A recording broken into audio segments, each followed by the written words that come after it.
All right, so we got to talk about Journey to Bethlehem here. I guess I could have moved myself down.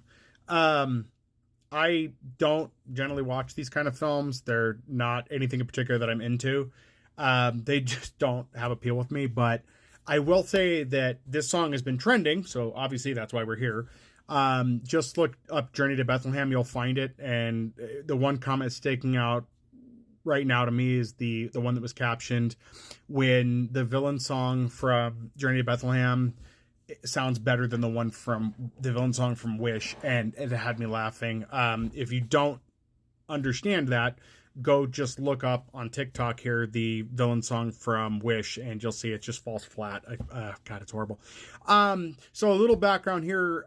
First, if you look up Journey to Bethlehem, one of the questions that comes up in Google is whether or not it's biblically accurate. I am not a biblical scholar, and I don't really follow that much anyway. I take every type of Christian media with a grain of salt, or any religious media for that matter.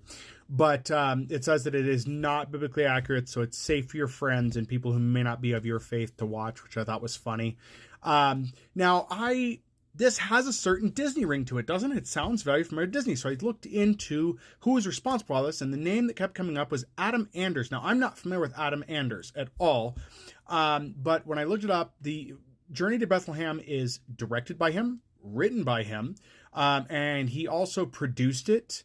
He did music for it. Like, he's everywhere if you look up the IMDb for this. Now, it says it came out November 10th in theaters. I don't remember seeing any advertising for this. I looked up Cinemark. I didn't see anything there.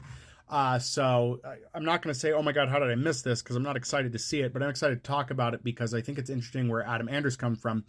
I would say that somebody snagged him to do this, but it seems like this is his project. He's worked on a few things. He was the composer for Rock of Ages, which is odd in contrast to this.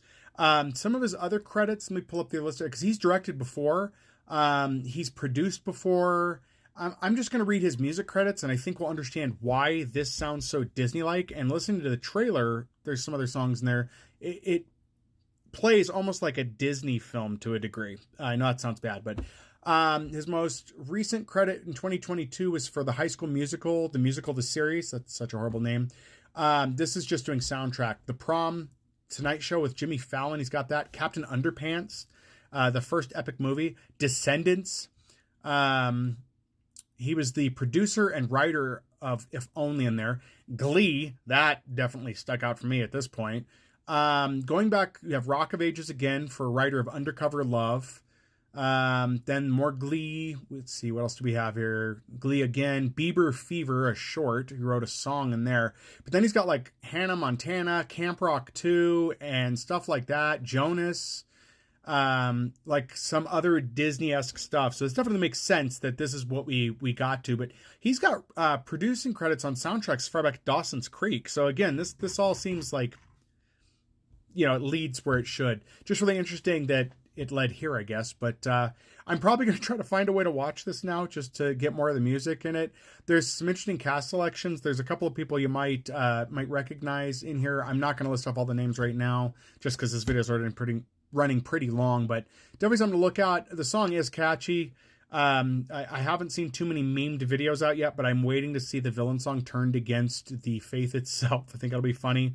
And there's definitely some room to make jokes about some of the characters, just how overly animated they are. They seem very Disney-esque in a lot of how they're written out and how they perform, which isn't necessarily a bad thing. It's just in the context of what this is supposed to be.